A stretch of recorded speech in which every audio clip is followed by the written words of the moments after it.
So sa ngayon po, ma'am, dito po sa panawagan ng iba na mga OFWs, meron ho ba kayong panawagan po para sa inyong hanay naman sa grupo po ng migrante na posible po ay nakikinig sa atin o baka po abutin ng ating broadcast, ma'am? Sa mga kababayan nating humihinang nananawagan ng zero remittance para pauwiin po si dating Presidente Duterte, sana po maunawaan natin na ang ah, kanyang pagkakakulong ay dahil po sa mga napatunayang mga krimen na ginawa nung panahon niya.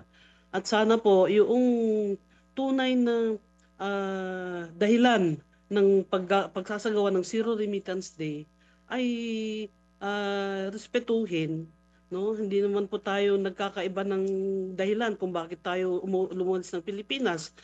Kaya sana yung gagawin natin ay para din sa kapakanan ng karamihan ng mga or sa lahat ng mga OFW.